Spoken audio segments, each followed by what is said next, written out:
Hi అండి, అందరికీ నమస్కారం. మన తెలంగాణ రాష్ట్రంలో ఇంద్రమ్మ ఇళ్ల పథకానికి సంబంధించి ఒక లేటెస్ట్ అప్డేట్ అయితే వచ్చిందండి. సో ఈ అప్డేట్ గురించి మీకు పూర్తి వివరాలు తెలియజేస్తాను. అలాగే ఎవరైతే ఇంద్రమ్మ ఇళ్ల పథకాని కోసం వెయిట్ చేస్తున్నారో, అలాగే ఎవరైతే అప్లై చేశారో జస్ట్ కామెంట్ అయితే చేయండి. ఎందుకంటే మనకు దీనికి సంబంధించి ఇంకెలాంటి ఇన్ఫర్మేషన్ వచ్చినా కూడా తప్పకుండా మీ అందరికీ షేర్ చేయడానికైతే నాకు అయితే ఉపయోగపడుతుంది. అలాగే వీడియోని లైక్ చేసి మన ఛానల్ని సబ్స్క్రైబ్ అయితే చేసుకోండి. సో ఇంకా మనం అప్డేట్ గురించి పూర్తి వివరాలు తెలుసుకుందాం. ఈ నెలాఖరులోపు ఇంద్రమ్మ ఇళ్ల స్కీమ్ను ప్రారంభిస్తామని మంత్రి పొంగులేటి శ్రీనివాసరెడ్డి ప్రకటించారు.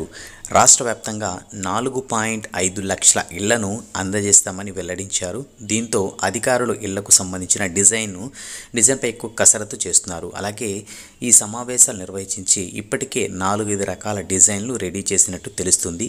సదరు డిజైనర్లపై హౌసింగ్ శాఖ మంత్రి సమీక్షించి ముఖ్యమంత్రికి నివేదించి అప్రూవల్ పొందిన తర్వాత ఫైనల్ చేయనున్నట్లు తెలిసింది. అలాగే ఈ అంశాలపై త్వరలోని హౌసింగ్ శాఖ మంత్రి పొంగులేటి సమీక్షిస్తున్నట్లు సమాచారం.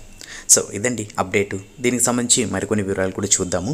సో ఇక్కడ మనం చూసుకున్నట్టయితే ఏదైతే ఇంద్రమ్మ ఇళ్ల పథకానికి సంబంధించి ఇక్కడ ఈ నెలాఖరులోపు మనకు ఇంద్రమ్మ ఇళ్ళనైతే ప్రారంభిస్తా అని చెప్పేసి కూడా మన మంత్రి గారైతే చెప్పడం జరిగింది.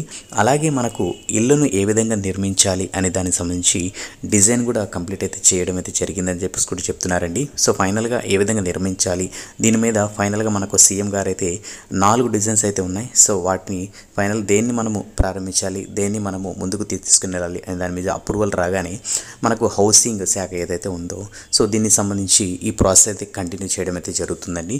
నెక్స్ట్ దీనికి సంబంధించి మనం చూసుకున్నట్టయితే ఇంద్రమ్మ ఇళ్ల స్కీమ్ కింద ఒక్కొక్క ఇంటికి దశల వారీగా 5 లక్షల ఆర్థిక సాయం అందిస్తామని ప్రభుత్వం ఇప్పటికే స్పష్టం చేసింది. అయితే ఇంద్రమ్మ ఇళ్ల కోసం ప్రజాపాలనలో 80 లక్షలకు పైగా దరఖాస్తులు వచ్చినట్లు తెలుస్తుంది. అలాగే అందులో నుంచి అనర్హులను తొలగించి అర్హుల జాబితాలను తయారు చేసిన తర్వాత ప్రభుత్వం రూపొందించే మార్గదర్శకాల ప్రకారం లబ్ధిదారుల ఎంపిక చేయనున్నట్లు సమాచారం. అందుకు కావాల్సిన నిధులను కూడా సమకూర్చినట్లు ఈ అప్డేట్తో తెలుపుతున్నారు. సో ఇదండి మనకు వచ్చిన లేటెస్ట్ అప్డేట్స్. సో ఇందులో మనం చూసుకుంటే ప్రజాపాలన ద్వారా మనకు 80 లక్షల దరఖాస్తులు అయితే వచ్చాయండి. సో ఇంద్రమ్మ ఇళ్ల పథకానికి సంబంధించి. సో నెక్స్ట్ వీళ్ళు ఏం చేస్తారంటే దీని యొక్క ఈ జాబితాను బేస్ చేసుకుని ఎవరు అర్హులు ఎవరు అనర్హులు అనేది గుర్తించడం అయితే జరుగుతుంది. సో దీన్ని మళ్ళీ ఫిల్టర్ చేస్తారు. ఫిల్టర్ చేసిన తర్వాత అర్హులు ఎవరైతే ఉన్నారో వాళ్ళకి వెరిఫికేషన్ అంతా చేసిన తర్వాత మనకు ఇంద్రమ్మ ఇళ్ల సంబంధించి ప్రాసెస్ అనేది కంటిన్యూ చేస్తారండి. అంటే మనకు స్థలం ఇవ్వడం కానీ అలాగే డబ్బులు ఏదైతే 5 లక్షలు ప్రకటించారు కదా దీనికి సంబంధించి విడతల వారీగా ఇవ్వడం అయితే జరుగుతుంది.